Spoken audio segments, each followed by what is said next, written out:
How's it going, everybody? David Hedge here, House Hedge Gaming. As we all know, we are getting ready to leave summer and get into the fall season, and that means the fall season will have the Halloween season, the witching hour, the All Hallows Eve.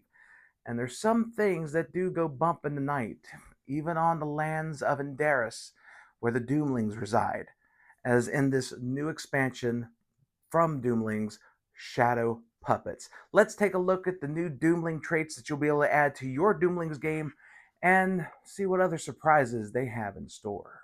Now, in Shadow Puppets, the expansion for Doomlings, there are 4 different Doomlings that you'll be using throughout the game. Now, first one are the Glitterlings. These are toys stitched together from scraps in a world that is soon to collapse. Every thread tells a story. Every pull changes fate. Can you find their purpose before it's too late? Now, with these glitterlings, you are going to be using these and they're going to be helping out your enemies, but in this case, they're your friends.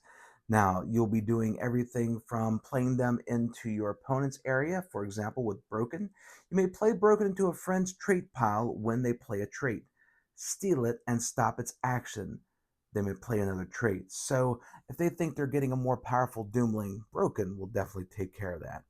But then you also have just plain Doomlings like Frayed and Outgrown. But you also have some that are a little bit cracked, some that will be strung up, but no matter what, your dominant traits will definitely help you in this game. Bound lets you take a peek at the top 4 trait cards. Draw one, you may play it. So this gives you a lot of variety for one shot. If any are negative, if you play them into a trait pile and ignore their actions. So even if it's a negative trait, this will definitely be able to help you out because even though they're stitched together toys, they definitely have ways to manipulate everyone around them. Finally, you have Stitched as the other dominant trait. At the start of your turn, you may discard a positive trait from your trait pile to play one. Ignore its action. So, yes, even though this one gives you -2, you'll be able to use its effect to play even more powerful traits later on down the line, even though you don't get the action part, but you will be able to get the valuable points at the end of the game. Next up is the Deeplings. In the darkest recesses of the mind, Deeplings remind us that there are forces beyond our control, guiding our thoughts. Learn to control them before they control you, or just play with the lights on. Now, as you can see with these Deeplings, they are definitely hidden within the shadows, and they can definitely be the things that go bump in the night.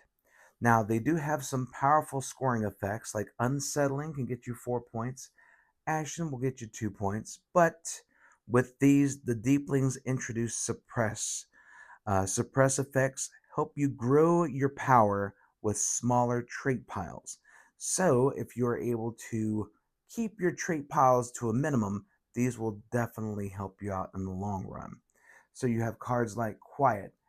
At World's End, suppress 1 positive face value from your trait pile. So, you could take one of those lower ones, get it out of the way, but being able to do that will help bring up more for your other cards.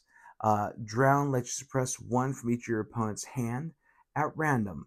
Opponents stabilize immediately. So being able to take out your opponent's hand a little bit might be able to hit that big dominant they were waiting to play on their turn, but it might be a little bit too late because they're definitely be drowned in their thoughts. Now, the 2 dominant traits for this one is Immutable, which, excluding dominance, if you have 6 or fewer traits in your trait pile, they cannot be swapped or stolen. So this is definitely a huge payoff to keep your traits pile small. At the start of your turn, you may suppress 1 trait in your trait pile. So being able to take out some of the negative ones that have already given you benefits throughout the game, like Umbral and Dark Thoughts, is definitely not a bad thing to do. Now, Self-Doubt. Double the face value of each trait in your trait pile that is the only trait of that color. This effect excludes dominance entirely.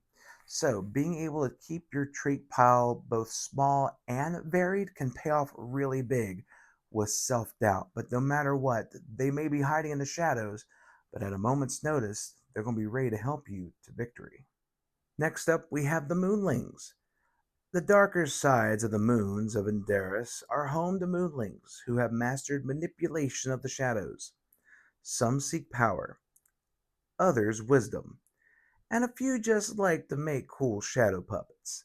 Now, for the Moonlings, they use the ability to keep your gene pool a little bit lower, which will be very helpful in this game. So, for example, Templio, if your gene pool is at 1, it is plus 8 points at the end of the game. So, keeping your gene pool low, yes, it may limit your ability to figure out which cards you would like to play, limit your number of options, but big points at the end of the game if you have Templio in your trait pile. But you do also have ones like FERP, which will help get your gene pool a little bit lower at -2, but you get to steal one from your opponent's trait pile. So being able to play this, yes, it does lower your gene pool, but you can grab a big trait from one of your opponents because of this one. Now, the two dominant traits you have in this one is Wojomon, swap gene pools with an opponent. So you can lower yours down a whole lot, but then just switch it around and you can do it all over again. Don't worry, they'll be able to help you out to do that. And then you have Yababu. At the start of your turn, you may give an opponent one from your hand. So this will help you stabilize. If you have a high enough gene pool early in the game, you'll be able to give a card to your opponent and be able to help them out in ways that they might not want. But it does give you a chance to draw up and stabilize at the end of the turn to give you more options to try and get these moonlings on your side. Finally, for the traits, we have the fuselings. Sometimes genes get spliced when traveling through dimensional portals. These creatures are what we call happy accidents. Fuselings create unique strategies by combining multiple traits, the deeplings, the moonlings, and the glitterlings.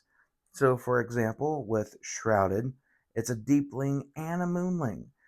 With Glumph, it is all three. With Possessed, which suppresses two from a friend's hand at random, this is a cross between a deepling and a glitterling. And finally, this biggin, the Washambo, is a cross between a moonling and a glitterling.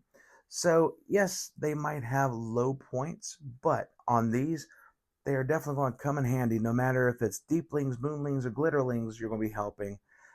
They will definitely play a hand in making sure that you get their objectives completed.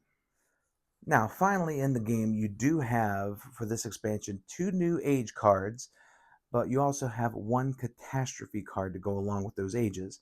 And I'm going to keep these a secret because you know what? We went through the traits, but the ages are these are really a whole lot of fun, except for the catastrophe. But then again, it could be fun depending on how you look at it. But no matter what, these three will definitely be giving you surprises if you add shadow puppets to your next Doomling game. Well, there you have it. That is Shadow Puppets, one of the latest expansions for Doomlings.